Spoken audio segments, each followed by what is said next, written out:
सबसे पहले भगवान भोलेनाथ के चरणों में प्रणाम करती हूँ, मेरा प्रणाम स्वीकार हो। आदि शक्ति माँ भवानी गौरा के चरणों में प्रणाम करती हूँ, मेरा प्रणाम स्वीकार हो। सभी देवी देवताओं के चरणों में प्रणाम करती हूँ, मेरा प्रणाम स्वीकार हो। आप सभी गुरु भाई गुरु बहनों के चरणों में प्रणाम करती हूँ, मेरा प्रणाम स्वीकार हो।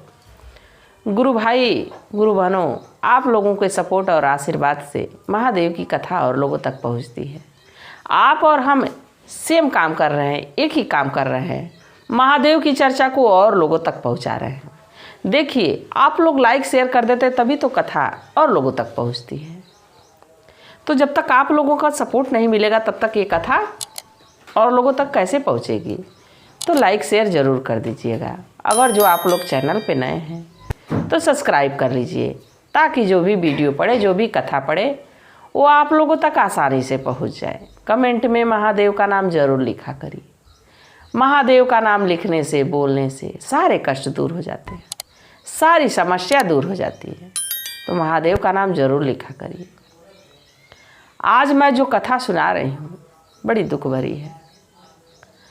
कैसे एक माँ अपने बच्चों को, चाहे बच्चे 10 क्यों ना हो, कहीं ना कहीं से इंतजाम करके और खिलाती है, पहनाती है, पढ़ाती है, लिखाती है।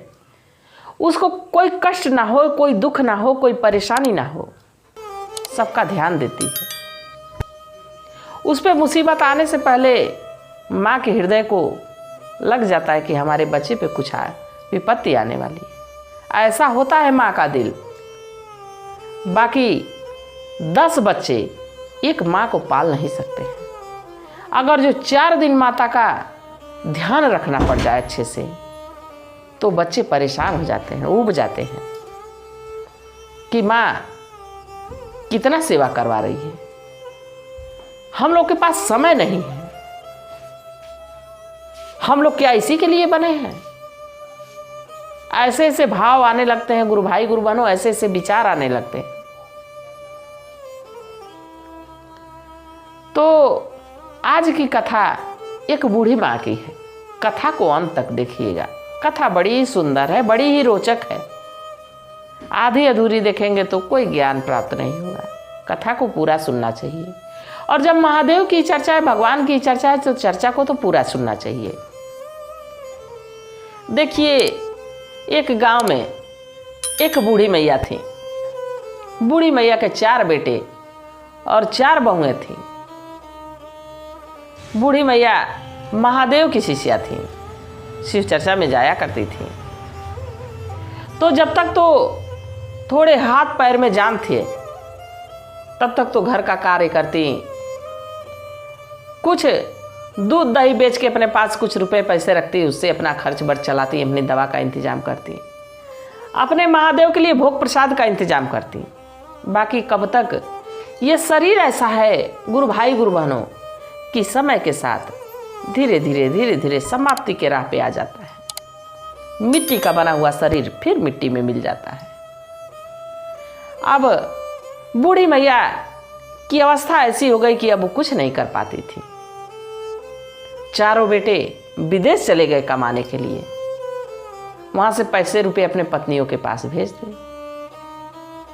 बूढ़ी मैया बड़ी बहू से एक दिन कही कि बहू, मुझे शिव चर्चा में जाना है, कुछ पैसे दे देती तो मैं प्रसाद के लिए कुछ प्रसाद लेती जाती, भगवान को भोग लग जाता। तो कही कि हमारे पति इतना मेहनत करके कमाते हैं, आपके लिए उड़ाने के लिए नहीं, हमारे पास पैसे नहीं है। सीधा जवाब। बूढ़ी मैया फिर मझली बहू के पास गई।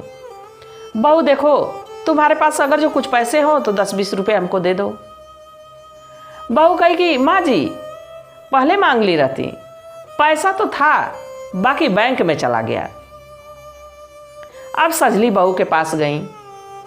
सजली बहू से कहीं कि बहू, पैसे अगर जो होते तो दे देती, मुझे महादेव के दर्शन के लिए जाना है, उनकी शिव चर्चा में जाना है, कुछ भोग प्रसाद लेके जाना है।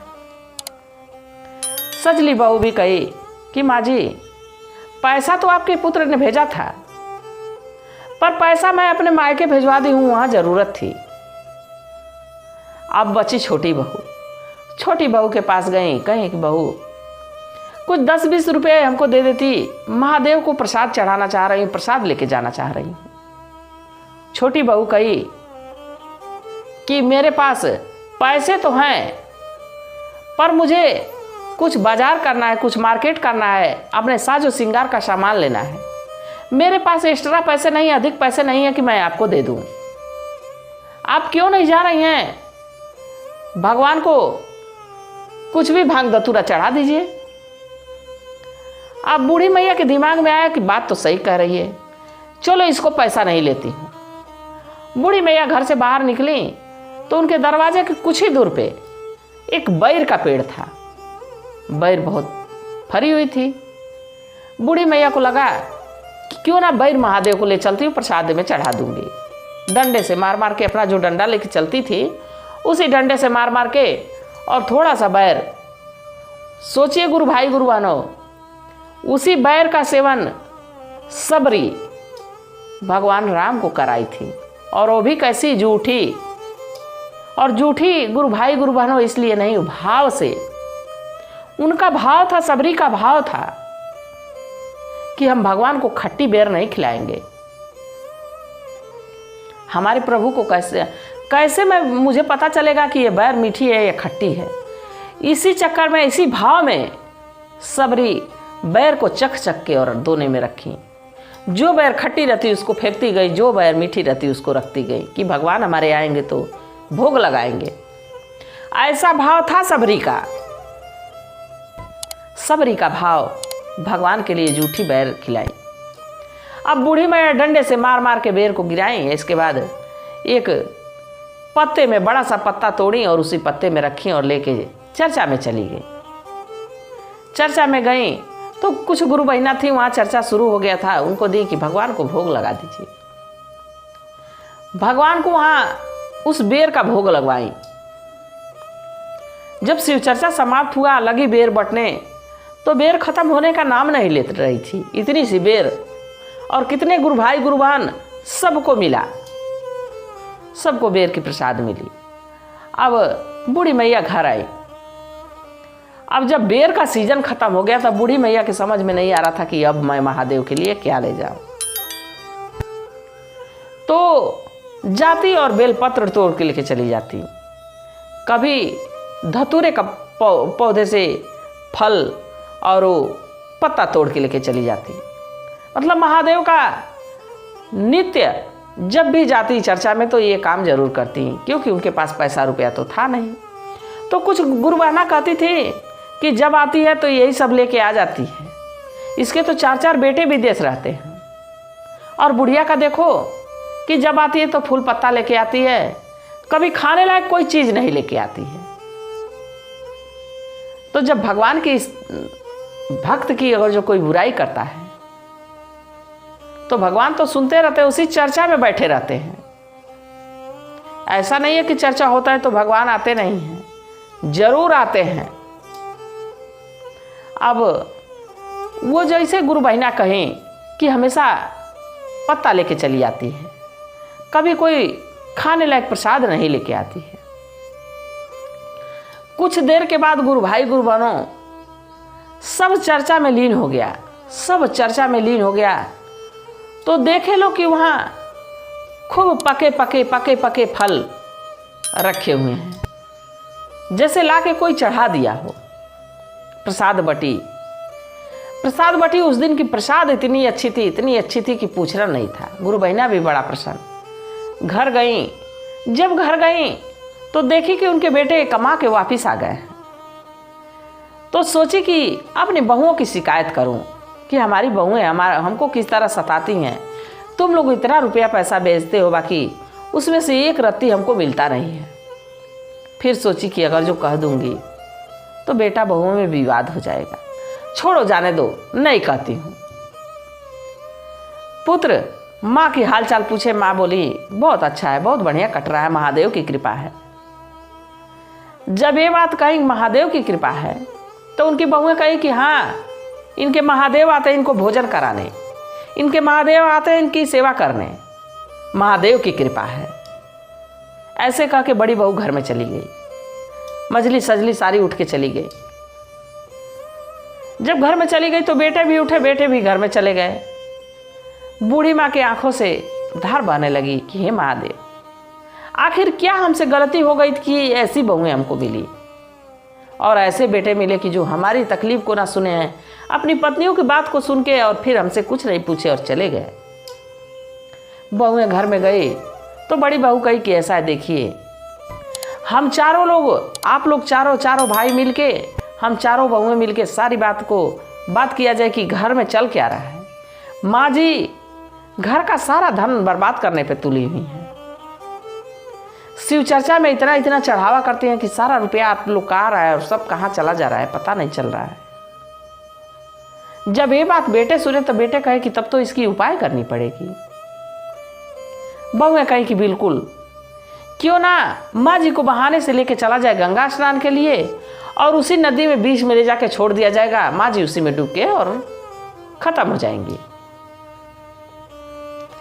गुरु भाई गुरु बहनों, अगले दिन बड़ा बेटा कहा कि माँ हम लोग इतने दिन के बाद आए हैं, क्यों ना चला जाए गंगा स्नान। माँ कही कि जरूर चला जाएगा। अब चारों बेटे माँ को लेकर निकल गए गंगा स्नान के लिए। जब नदी के किनारे पहुँचे तो माँ से कहे कि माँ ऐसा है कि नाव में सवार होकर चला जाएगा, नदी के जब बीचों बीच पहुँचा जाएगा तो वहाँ स्नान किया जाएगा, पानी वहाँ का साफ सुथरा होगा। माँ जी कही कि किनारे पे भी गंगा जी उतना ही साफ सुथरी रहती हैं जितना बीच में रहती हैं। बेटे जिद करने लगे। माँ कही कि ठीक है, तुम लोग की जिद है, चलो नाव से ही चला जाता है। गुरु भाई गुरु बहनों, रे बेटे का दिल, रे माँ की ममता। माँ के मन में तो छल कपट नहीं था कि हमारे बेटे हमको नदी में ले जा रहे हैं ढकेलने के लिए, हमको नदी में ले जा रहे हैं डुबाने के लिए। माँ को यह नहीं पता था, बेटे का कलेजा नहीं फटा, उसका कलेजा नहीं दबा कि अपने माँ को हम कैसे नदी में छोड़ देंगे। ऐसे बेटे भगवान कभी किसी को ना दे। बेटे माँ को नाव में बैठाए और नाव को एक बेटा चलाने लगा। जब नाव बीचों बीच पहुंची तो एक बेटा कहा कि माँ उतरो और स्नान कर लो। माँ कही कि बाबू नदी तो बड़ी गहरी है और इसमें तो मैं उतर नहीं सकती, क्योंकि उतरूंगी तो मैं डूब जाऊंगी और तुम लोग भी ना उतरना। तो बड़ा बेटा कहा कि माँ तुम उतरोगी कि मैं कूदूं। माँ कही नहीं ना बाबू, तुम डूब जाओगे बच्चा, तुम ना उतरो। मझला कहा कि माँ तुम उतरोगी कि मैं कूदूं। सजला भी यही बात कहा। बाकी माँ मना करती रही कि नहीं पुत्र, तुम लोग डूब जाओगे, मत उतरना। छोटा बेटा कहा, जोर से चिल्लाया, माँ तुम उतरती हो कि हम लोग इसी में कूद जाएं। माँ कही कि नहीं बेटा, तुम लोगों को बचाने के लिए मैं अपने प्राणों की आहुति दे दूंगी। मैं इस नदी में डूब जाऊंगी पर तुम लोग ना डूबो। मैं यही गंगा माँ से प्रार्थना करती हूँ कि हे गंगा मैया, हमारे पुत्र इनकी उम्र इतनी बड़ी करिएगा, इनको इतना सुख दीजिएगा, इनको कभी कष्ट का मुंह ना देखना पड़े। और यही कहते हुए बूढ़ी माँ नदी में कूद गई। गुरु भाई गुरु बहनों, सोचिए वो मंजर कैसा रहा होगा जब चार बेटों ने अपनी माँ को नदी में इमोशनली ब्लैकमेल करके अपनी माँ को नदी में कूदा दिए। बूढ़ी माँ जैसे ही नदी में कूदी तरा गई, कहाँ चली गई पता नहीं चला, बह गई। चारों बेटे घर आए हंसी खुशी, अपनी पत्नियों से कहे कि चलो तुम लोग की मन की इच्छा पूरी हो गई। माँ को हम लोग नदी में अपने आंखों के सामने डूबते देख के आए। सभी बहुत प्रसन्न। बहुएं, उन लोगों को तो खुशी का ठिकाना नहीं था कि भला बला टली, टर टर करती रहती थी और जब देखो तो पैसा मांगती रहती थी। अब हम लोग तो अपने अपने पतियों का पैसा लेके, अपना धन दौलत लेके हम लोग खुश रहेंगे। माँ जी तो अब है नहीं कि रोका टोकी होगी। सभी प्रसन्न। फिर बेटे विदेश चले गए।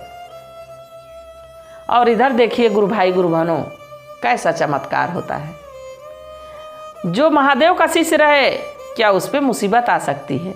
माँ गंगा भगवान भोलेनाथ के जटा से तो हैं। अब गंगा जी की लहर ऐसी मारी कि बूढ़ी मैया एक गांव के किनारे, नदी के किनारे जाके लग गई बेहोशी के हालत में। कुछ नाविक आए और देखे कि बूढ़ी मैया एक नदी के किनारे कैसी पड़ी है। उठाए लोग उसको, किनारे पे लाए लोग, रेत पे लाए लोग, लेटा के पानी पेट का निकाले। इसके बाद बूढ़ी मैया उठ के बैठ गई और सारी कहानी जो भी उनके साथ बीता था, जो भी उनके साथ बेटे उनके किए थे, सारी कथा उन लोगों से बताई। वो लोग इस कथा को सुन के और रोने लगे, जितने लोग वहाँ के थे। तो जो व्यक्ति उनको नदी के किनारे से उठा के लाया था, कहा कि माँ जी, आज से मैं आप ही को गंगा माँ समझूंगी, आज से मैं आपको गंगा माँ समझ के अपने घर लेके चलूंगा। और उस बूढ़ी मैया को अपने घर लेके गया वो मल्ला, लगा मैया की सेवा करने। मैया को मछली मार के ही अपने परिवार का गुजारा करता था, उसको बेच के। बाकी उसी में से बूढ़ी मैया के लिए दूध, दही, घी, मेवा, मिष्ठान सब कुछ की व्यवस्था करता, मानो भगवान की सेवा कर रहा है। समय बीतता रहा, समय बीतता रहा। बूढ़ी मैया बिल्कुल स्वस्थ हो गई, बिल्कुल बढ़िया हो गई। और जब बूढ़ी मैया धीरे धीरे जब स्वस्थ हो गई, कहीं कि पुत्र, मैं शिव की शिष्या हूँ और मैं कुछ कहानियाँ जानती हूँ, कुछ भजन जानती हूँ, महादेव की चर्चा करती हूँ, तो मुझे कुछ सामान तुम ला के दे देते ताकि मैं शिव चर्चा करती। मल्ला गया बाजार, ढोलक खरीदा, झाल खरीदा, भगवान की, शिव गुरु की फोटो खरीदा, नीलम दीदी, हरिंद्र आनंद भैया की फोटो खरीदा, रुद्राक्ष की माला खरीदा, चंदन खरीदा, मतलब जितने सामग्री चाहिए सब खरीद के ला के बूढ़ी मैया को दे दिया। अब बूढ़ी मैया उस दिन उस गांव में शिव चर्चा की। उस गांव में शिव चर्चा को कोई जानता नहीं था। शिव चर्चा की धीरे धीरे सभी लोग जानने लगे। अब वहाँ इतने जोरों शोरों से शिव चर्चा होने लगी कि वहाँ के इर्द गिर्द पूरे गांव में होने लगी। जब धीरे धीरे ये बात फैलने लगी, बूढ़ी मैया को इतना सम्मान मिलने लगा। अब उस शिव चर्चा की वजह से इतना धन उनके पास आने लगा कि उस मछुआरे को मछली मारने की जरूरत नहीं पड़ती। उसका घर द्वार बन गया, उसकी कोठी अटारी हो गई, गाड़ी बंगला हो गया, बूढ़ी मैया की वजह से, मात्र शिव चर्चा की वजह से। और इधर देखिए गुरु भाई गुरु बहनों, विदेश गए लोग, कोई चोरी में पकड़ा गया, कोई किसी केस में पकड़ा गया, चारों बेटे जेल में बंद हो गए। और इधर बहुओं की दशा खराब हो गई, दर दर ठोकर खाने लगी। अब भिक्षा मांग के लोग खाने लगे। एक दिन पता चला कि उस गांव में एक औरत शिव चर्चा करती है, वो जरूरतमंदों की मदद करती है, तो क्यों ना हम लोग चले उससे मदद मांग लें। जब बहुएं गई और देखी कि वो तो हमारी सासू माँ है, और जब देखी कि सासू माँ हमारी कितनी चमचमा रही हैं और कितने लोग माँ जी माँ जी माँ जी कहते मुंह नहीं थक रहा है, जब ये देखी बहुएं दौड़ के माँ के पैरों में गिर गई, सासू माँ हमको माफ कर दीजिए। देखिए, 1000 गलती करने के बाद अगर जो बच्चे माँ के पास चले जाएं और माँ से मात्र इतना कह दें कि माँ मुझे माफ़ कर दो, तो माँ तो करुणा की सागर है, ममता की सागर है। माँ तुरंत माफ़ कर देती। माँ कही कि अरे बेटी, तुम लोग इधर कहाँ से, हमारे बच्चे कहाँ हैं, हमारे बेटे कहाँ हैं। जब ये बात पूछी तो बहुएं और हो करके रोने लगी कि उन लोग का कुछ अता पता नहीं। बूढ़ी मैया तुरंत महादेव से मनाने लगी, दया मांगने लगी कि हे महादेव, ये तो नादान है, इनको क्षमा करिए, हमारे पुत्र जहाँ भी हों वहाँ खुश रहे, स्वस्थ रहें, मस्त रहें, उनको घर की वापसी जल्दी कराइए। और बहुओं को अपने यहाँ ही रखी। गुरु भाई गुरु बहनों, कुछ 1 महीना बीता, चारों बेटे घर वापिस आ गए। घर आए तो देखे कि हमारी पत्नियां नहीं है। अब वो लोग सोचे कि लग रहा है कि हम लोग नहीं थे, पैसा रुपया नहीं भेज रहे थे, तो हमारी पत्नियां कहीं चली गई, हमारा परिवार कहीं चला गया। उदास मन से बैठे हुए थे। तभी कोई व्यक्ति बताया कि तुम्हारी माँ के पास गई। जब माँ का नाम सुने चारों तो इतना रोए कि मानो अब उन लोगों को रोने का कोई ठिकाना नहीं, वन का पत्ता झड़ने लगा। ऐसा रोने लगे लोग कि हम लोग तो माँ को नदी में डुबा दिए थे, हमारी माँ कहाँ जीवित है कि हमारी पत्नियां माँ के पास जाएंगी। पर एक बार विश्वास करके चल के देख लिया जाए कि आखिर किसके पास है। जब वहाँ गए तो माँ उनकी एक आसन पे बैठ के और शिव चर्चा कर रही थी और वहाँ बहुत भीड़ लगी हुई थी। शिव की महिमा का बखान वहाँ कर रही थी। चारों बेटे बैठ के शिव चर्चा सुने। जब शिव चर्चा विराम हुआ तो माँ के पास गए कि माँ, हम लोगों ने तो तुम्हारे साथ बहुत गलत किया, पर तुम्हारे महादेव तुम्हारे साथ दिए। माँ कही कि पुत्र, अगर जो तुम लोग हमको नदी में नहीं ढकेलते, नदी में नहीं गिराते, तो आज मैं भगवान की चर्चा को कह नहीं रही होती, भगवान की चर्चा को मैं सुना नहीं रही होती सबको। तो तुम लोगों का बहुत बड़ा उपकार है कि तुम लोगों ने हमको महादेव से मिला दिया। जब इतनी बात कही तो पुत्र पैरों में गिर पड़े। माँ जी उनको थोड़ा धन दी और अपने बेटे बहू को कही कि अब तुम लोग जाओ, अपने घर गृहस्थी बसाओ और हमारा जीवन तो इन्हीं लोगों के साथ अब कट जाना है। मैं तो भगवान के मार्ग पे चल पड़ी हूँ। अब मैं भगवान की चर्चा को सबको ऐसे ही सुनाऊंगी और भगवान का नाम लेते हुए इस दुनिया से जाऊंगी। तो गुरु भाई गुरु बहनों, जिस पे महादेव की दया हो जाए, जिस पे भगवान की कृपा हो जाए, उसको लाख कोई समुद्र में डाल दे पर समुद्र में डुबा नहीं सकता है। तो मैं भी महादेव से यही प्रार्थना करती हूँ कि हे भोलेनाथ, हे शिव गुरु, जो भी इस कथा को सुन रहा हो, देख रहा हो, उस पर अपनी दया दृष्टि बनाए रखिएगा, उनको सदा खुश रखिएगा, स्वस्थ रखिएगा, मस्त रखिएगा। इसी कामना के साथ हर हर महादेव।